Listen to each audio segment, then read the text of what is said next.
भैया मेरा पढ़ाई में मन नहीं लग रहा है यार। जब भी मैं पढ़ने के लिए आता हूँ ना तो मेरे को ऐसा लगता है कि आज नहीं कल पढ़ते हैं, कल नहीं परसों पढ़ते हैं। जब भी मैं किताब खोलता हूँ ना तो मेरे को नींद आने लगती है। यार अगर ऐसा चलता रहा ना तो ऐसा अगर तुम डेली डेली करते रहे ना, नो डाउट आप बहुत पहले से करते आ रहे हो, ठीक है, आज आप 12th में पहुंच गए हो। अगर आज इस समय पर भी अगर आज आपने किताब नहीं खोली, अगर आपने नहीं सही से पढ़ा, ठीक है, तो ये जो काम ना करने की आदत है ना, ये आपके अंदर डेवलप होती जा रही है। और ये जो आदत आपके अंदर बन रही है ना, लगातार बनती जाती है, ठीक है। और ये आदत प्यारे बच्चों आपको आगे जाकर के बहुत दिक्कत करेगी। और नो डाउट अभी भी कर रही है, आपको समझ नहीं आ रहा है क्योंकि आप छोटे हैं। अभी आपके जो डिजायर्स है ना वो पूरे हो रहे हैं। क्यों? क्योंकि जो पापा है ना वो पैसे ला करके आपको दे रहे हैं। कल के बेटा खुद से पैसे कमाने ही पड़ेंगे। और अगर आपको ऐसा लगता है कि इन सब चीजों को करके अभी तक कुछ नहीं हो रहा है, तो भाई तुम किस जगह पे सोच रहे हो, किस जगह पे तुम बैठे हो? कभी आपने अपने पापा के चेहरों में वो खुशी देखे हो कि जब आपने कुछ अचीव किया हो, जब आपके पास कुछ हुआ हो, वो खुश हुए हो? आपकी माँ हमेशा सोचती है कि मेरा बेटा एक दिन कुछ बहुत बड़ा, कुछ बहुत अच्छा कर लेगा, ठीक है। और बच्चे अल्टीमेट चीज तो पैसे तो कमाने पड़ेंगे, ठीक है। उसके लिए या तो पढ़ो या तो कुछ और करो। आपको कोई काम आता है? आपको डांस करना आता है? आपको सिंगिंग तो आती ही होगी। आपने बहुत अच्छी बॉडी तो बनाई होगी, है ना। आपको कहानी कहना तो आता ही होगा, पोयम लिखना भी आता होगा। नहीं आता ना? नहीं आता ना? आपने सीखा क्या है बताओ? और आज आप अभी कह रहे हो कि सर मेरा पढ़ने में मन नहीं लग रहा है, मैं क्या करूं? बच्चे ये बहाने आप कब तक बनाओगे?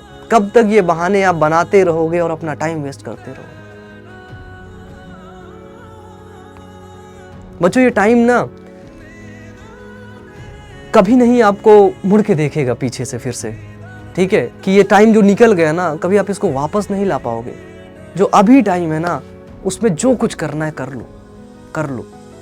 नहीं तो फिर जब आप बहुत आगे पहुंच जाओगे, ठीक है, उस समय आपके पास टाइम नहीं रहेगा। उस समय आप सोचोगे कि काश ये जो गलतियां हैं ना मैंने ना की होती तो आज मैं यहां पे ना होता। लेकिन उस समय प्यारे बच्चों कुछ नहीं हो सकता था, ठीक है। उस समय आप कुछ भी नहीं कर पाओगे, सिर्फ आपके पास एक रिग्रेट रहेगा, रिग्रेट। और अगर आपको ऐसा लगता है कि ठीक है जो आगे होगा हम देख लेंगे, तो देखो नहीं, वो सब दिखेगा, सब दिखेगा, आपके सामने दिखेगा, आपके सामने होता हुआ दिखेगा। आप फिर रोओगे, फड़फड़ाओगे, परेशान होगे, लेकिन उस समय आप कुछ बदल नहीं सकते हो, ठीक है। क्योंकि जब बच्चों एक बार जो उम्र होती है ना, जो उम्र वो जब एक बार बीत जाती है ना, तो उसके बाद आप ज्यादा आगे तक नहीं सोच पाते हो, ज्यादा चीजें नहीं कर पाते हो। क्योंकि एक स्थिर उम्र में ना प्यारे बच्चों एक जुनून रहता है एक काम करने का, ठीक है। लेकिन अभी वो जुनून आपके अंदर होना चाहिए, लेकिन मैं देख रहा हूं आपके अंदर वो जुनून नहीं है, ठीक है। कहां गया वो जुनून? कहां गया वो जज्बा? कहां गया वो मोटिवेशन जो आपके अंदर से आना चाहिए? वो जो परिस्थितियां हैं, ठीक है, वो जो आपके घर से जो मोटिवेशन आपको मिलना चाहिए, वो क्यों नहीं आ रहा है? आखिरकार उसका रीजन क्या है?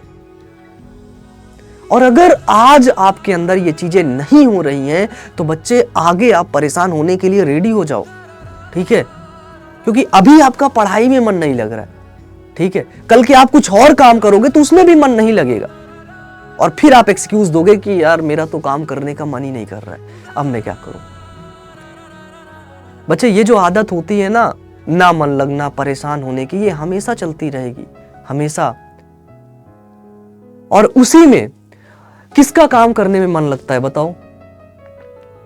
कोई व्यक्ति जो जिम जाता हो ना, तो उसका जिम जाने में मन नहीं लगता है। डेली अपने बॉडी को पेन देने में मन नहीं लगता है कि जाएगा डेली अपने बॉडी को पेन देगा। उसका बहुत मन करता है, सुबह उठते साथ ही उसका मन करने लगता है कि चलो चलो जल्दी से अपने शरीर को दर्द देना शुरू कर दो। लेकिन वो दर्द देता है, उसके बाद उसकी शरीर निखर के आती है, ठीक है। लेकिन आज जब किताब खुलती है तो आज आपको नींद आती है, आप परेशान होते हो, आप दर्द तो देना सीखे ही नहीं हो, ठीक है। और फिर आपके सपने भी बहुत बड़े हैं, आपको ये भी मिल जाए, वो भी मिल जाए, ऐसा भी हो जाए, वैसा भी हो जाए, तो भाई उसके लिए तो काम करना पड़ेगा ना। उसके लिए काम को टालना थोड़े ना कि आप काम ऐसे टालते जाओगे, आज भी टालोगे, कल भी टालोगे, ढेर सारा काम तुम टालते जाओगे और देखोगे कि तुमको सब कुछ मिल गया जो तुमने सोचा था। कभी नहीं मिलेगा, ठीक है। ये जो काम टालने वाली आदत आपने अपने अंदर बना के बैठा ली है ना, ये बहुत आगे जाकर के आपको बहुत बड़े है ना एक गड्ढे में गिराने वाली है, और उस गड्ढे से बच्चे आप जीवन में कभी निकल नहीं पाओगे, ठीक है। इसलिए अभी वो टाइम है, इसलिए अभी वो आप सोच सकते हो, अभी वो चीजें आप कर सकते हो बच्चे, है ना। अभी वो आपके अंदर से वो ऊर्जा निकलनी चाहिए, आपके अंदर से वो मोटिवेशन आना चाहिए, ठीक है। सबका मन काम करने में नहीं लगता है, सबका मन पढ़ाई करने में नहीं लगता है, लेकिन मन को लगाना पड़ेगा ना बाबू। बताओ, 3 घंटे की मूवी देखने के लिए कोई मोटिवेशन नहीं चाहिए, लेकिन 1 घंटे के लेक्चर देखने के लिए मोटिवेशन चाहिए। ऐसे कैसे काम चलेगा, है ना। इसलिए अपने आप को संभाल के रखना पड़ेगा, बताना पड़ेगा कि भाई इस मूवी देखने से ना जीवन बदलने वाला नहीं है, ठीक है। इसलिए जो काम करने की आदत है ना, वो जो पोटेंशियल है ना, वो जो मेहनत है ना, वो आज से प्यारे बच्चों शुरू कर दो, आज से, अभी से शुरू कर दो, ठीक है। और इधर उधर के चक्कर में मत पड़ो बच्चे, अपना टाइम वेस्ट मत करो, क्योंकि जितना तुम टाइम वेस्ट कर रहे हो ना, ये टाइम दोबारा से वापस नहीं आएगा, कभी वापस नहीं आएगा, ठीक है। और ये तुम्हारा गोल्डन टाइम है, इसको वेस्ट करने की आदत अगर तुम्हें पड़ी रही ना, तो जीवन भर तुम अपना समय वेस्ट करते रहोगे, और अल्टीमेट में जब तुम अंतिम में देखोगे ना, क्या मिला? जीरो, कुछ नहीं मिला। उस समय सिर्फ तुम रोओगे, उस समय सिर्फ तुम परेशान होगे, ठीक है, लेकिन उस समय कुछ नहीं बदलेगा। अभी तुम बदल सकते हो, अभी, और वो है प्यारे बच्चों काम करके, मेहनत करके, ठीक है। हमेशा मैं क्लास में ये बात बोलता हूं कि मेहनत की तीली से कामयाबी का चिराग जलाएंगे, ठीक है, कि मेहनत की तीली से कामयाबी का चिराग जलाएंगे। जो लोग बोलते थे कि तू नहीं कर पाएगा, वो करके दिखाएंगे, ठीक है। ये मेहनत से ही हो सकता है ना। मैंने ये तो नहीं बोला कि सपनों की तीली से कामयाबी का चिराग जलाएंगे। अगर आप सपने देखेंगे तो उससे आपके कामयाबी का चिराग जल जाएगा? कभी नहीं। उसके लिए बच्चों आपको ही मेहनत करना पड़ेगा, आपको ही, और बहुत करना पड़ेगा, ठीक है। इसलिए अच्छे से पढ़ो और मेहनत करो, आगे बढ़ो बच्चों, बड़े बड़े सपने देखो, उन सपनों को पूरा करने के लिए दिन रात एक कर दो, ठीक है। मेरी शुभकामनाएं आपके साथ हैं। Wish you all the best.